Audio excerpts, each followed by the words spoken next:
దివ్య Sripada artist. ఆవిడ ఫోటోలు బాగా పెడుతుంటావు స్టేటస్లా, అండ్ మై క్రష్ అంటావు, మై దేవత అంటావు, అదంటావు. మీరు అర్జెంట్ నెంబర్ డిలీట్ చేసారు నన్ను బాబు. ఎందుకు ఇట్లాంటివి అన్ని లీక్ అవుతున్నాయి? అదే అదే అదే అదే అదే అబ్బా. బాగా ఇష్టం కాదు, చాలా ఎక్కువ సార్లు పెట్టుకుంటావు, ఎందుకు అట్లా?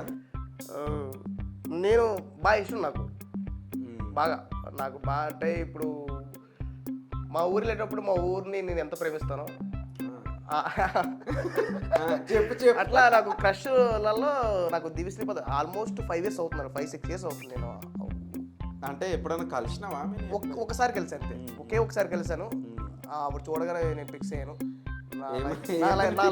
నా లైఫ్ క్రష్ ఏ అమ్మాయినని. నిజంగా అంటే మరి ఒకవేళ ఎదురైతే ఏం చెప్దాం అనుకుంటావు శివ? ఫస్ట్ షేక్ అని ఇస్తాను అన్న, తర్వాత ఫోటో దిగుతాను, ఫ్రేమ్ కట్టించుకుని ఇంట్లో పెట్టుకుంటా.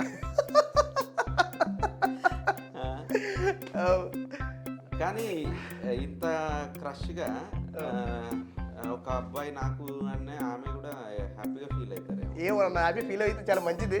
ఈ ఇంటర్వ్యూ ద్వారా ఆవిడ చేరాలని చెప్పి నేను కోరుకుంటాను. అంటే నువ్వు మంచి అంటే క్లియర్గా ఎప్పుడు కలిసి ఇట్లా ఎక్స్ప్రెస్ చేసింది ఏం లేదా? అంటే కొద్దిగా ఇప్పుడు సినిమా తర్వాత అయినా కానీ లేదు, కొంచెం ఇప్పుడు యాక్సెస్ దొరుకుతుంది కదా, ఏదోలాగా పోయి కలవడం అట్లా ట్రై చేయలే మరి? దొరికిద్ది కానీ నేనే ట్రై చేయలేకపోతున్నాను. ఏదైనా కో యాక్టర్గా అవకాశం వస్తే బాగుంటుందని చూస్తున్నాను. ఆవిడ సినిమాలో నేను నటించే అవకాశం కానీ ఏదైనా ఒక సందర్భం వస్తే బాగుంటుందని చూస్తున్నాను. నేను అది రావాలని కోరుకుంటాను కూడా. మీరు ఇద్దరు నిలబడితే చూడాలని నేను కోరుకుంటున్నా. అవునవునవునవును, వస్తావా? రావచ్చేమో.